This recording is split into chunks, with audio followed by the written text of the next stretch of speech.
Hi, this is Evan here, Molendinarius from Latinum.org.uk, and I want to share something with you that I've been waiting to come online for some time.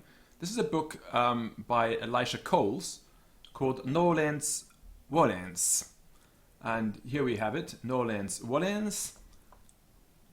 If you click on Google Books and search for it, you'll find the first edition here, the first example, no preview. And here, luckily for us, it's popped up online. Nolens Volens, or You Shall Make Latin Whether You Will or No. This book was very famous in its time. Let's have a click on it and have a look. So, Nolens Volens. Let's make it full size. Let's make it a bit bigger. And let's go to the beginning of this book, because Google has this habit of not starting things at the beginning, and you have to scroll up and find the beginning. So Elisha Cole's the Younger. We have a delightful little picture here. Right, from a child thou hast known ye scriptures.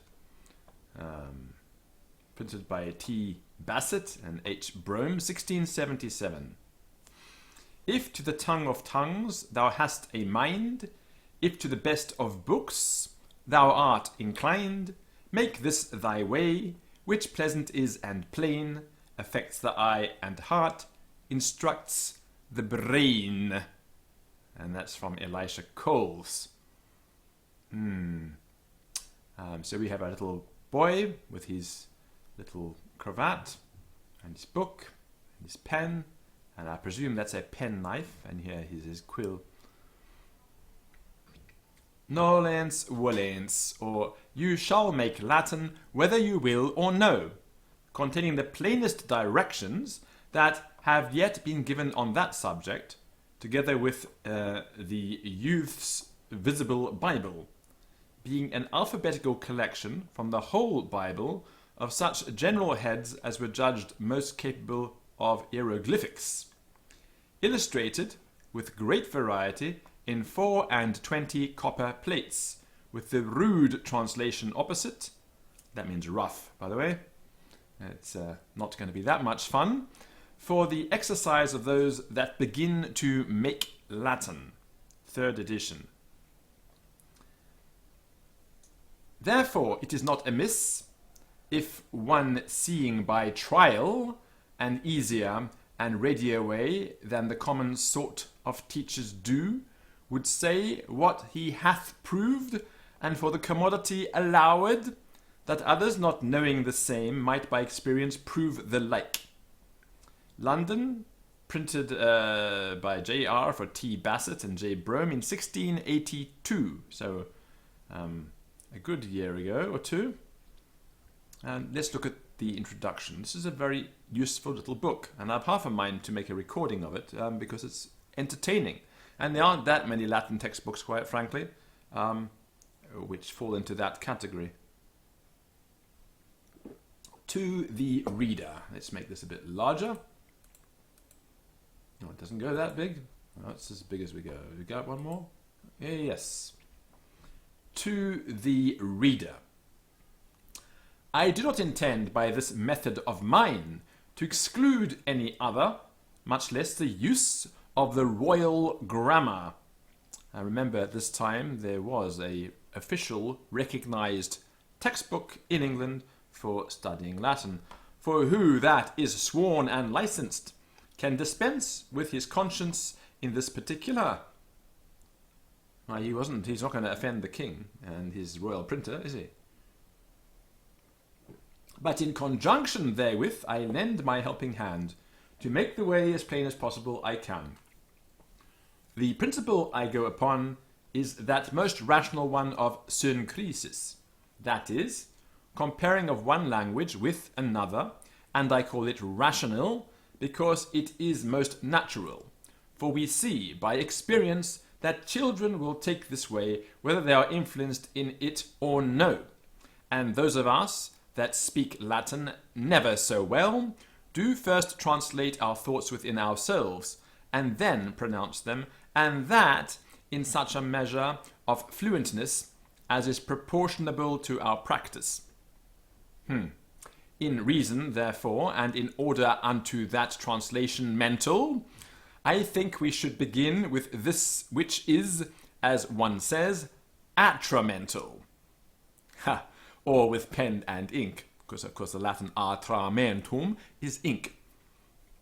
This little treatise may prove advantageous to the greatest schools. However, it was at first designed for the benefit of such apprentices and other private persons as I saw had a mind to learn the tongue at home, or at least to recollect what they had in a manner quite forgotten.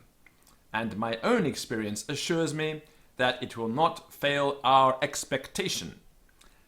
As for the other treatise following this, the usefulness thereof cannot be questioned by any one that knows with what success the proverbs and other things have for several impressions been already entertained. This is some other book that he wrote. And what preparations of the same kind are still endeavouring by able and experienced masters. The method in this is the same as in the rest, saving that verbs are sometimes put in the infinitive mood to distinguish the conjugation and save the labour of searching the dictionary. The nouns are put in the nominative case, except now and then, where the phrases would have made the translation over difficult. The matter is such as is most agreeable to Christian schools, and being adorned with such variety of pleasant emblems, it must needs be so much the more delightful to the younger sort. For the main design of it is, according to Horace's Didactics, to present you both with profit and pleasure in a dish. But the chiefest thing it pretends to above the rest is the having so plain and profitable an introduction prefixed. Whereas they still propose Mr. Waze's grammar or some such thing to go before. Here you do not only enter yourself, but also find directions for the perfecting of you in making, and by consequence in speaking Latin. Note the emphasis on speaking, because at this time, if you went to school in England, you had to speak Latin. It wasn't enough to actually be able to read it. These observations will also assist you much in giving of apposite English to your Latin, which is a thing of greater moment than many apprehend, and therefore I intend a more particular discourse upon that subject, if God grant life and opportunity. Your friend and servant, Elisha Cole. So, Nolens, Volens, or you shall make Latin, etc., whether you will or no. And that's the introduction. As you can see, this is going to be a entertaining book, even though it's a grammar book. But it's pretty straightforward and explains things very, very clearly. And I think it's a wonderful book. So you can find this on books.google.com and have a good read of it. I think you might find it interesting. Let's make this a bit smaller.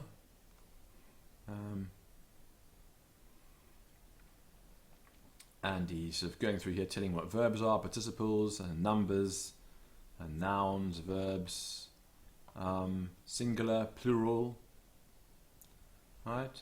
Amor, amas, amat, docio, doces, docet, lego, legis, legit, audio, audis, audit. And plural, amamus, amatis, amant, docemus, docetis, docent, legimus, legitis, legunt. What's interesting is he puts the acute accent here on the stress, something that even modern books frequently don't do.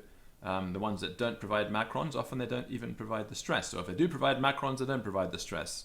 And students get this wrong. And of course, stress in Latin, although it's not the main principle, is quite important. So there we have it.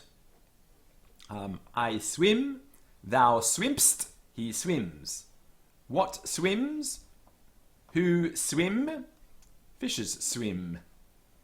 Cork swims. Well, it does, I suppose. It floats, we would say nowadays. And so on.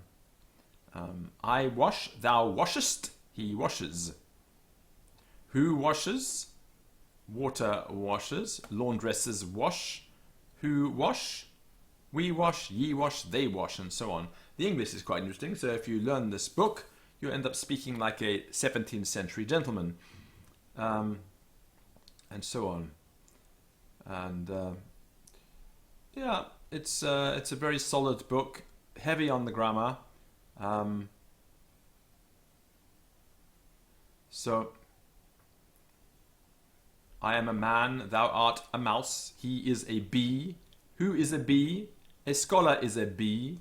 Birds are flowers. Wisdom is honey. A truant is a drone. A bird is a ship. Right? The breast is the prow. The belly is the keel. The wings are sails. The tail is a rudder. So, yeah, you've got these little funny little things going on here. I am made a man. He is become a bee. Thou art become a mouse. He becomes a youth. Who becomes a youth? A boy becomes a youth becomes a man becomes an old man, old men become boys. So yeah, this is the kind of thing we find in this book. I am called a man, thou art called a mouse. And so on. These are things that I find quite amusing. You wouldn't find them in a... whose eloquence? The eloquence of whom? Cicero's eloquence, the eloquence of Cicero, and so on. Explaining what's going on, etc., etc. I'm just running through. Right. The hat is for a covering fitted to the head. Right. And then it's got the thing here in Latin in the middle. I'm not going to go through it. A band is for a covering fitted to the neck. Right? And I suppose if you were a teacher, you could play this game where you have to connect one to the other. You could mix them all up, and you know the student would have to match the thing to the thing. You know, like by drawing lines between them. If you mix them all up, that kind of stuff. So, rest follows labor, reward follows work, harvest follows seed time, and so on. The verbs and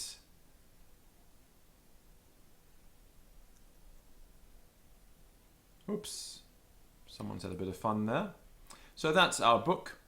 It requires, I think it merits inspection. You might need to find a copy that hasn't been eaten up by a man who was a mouse.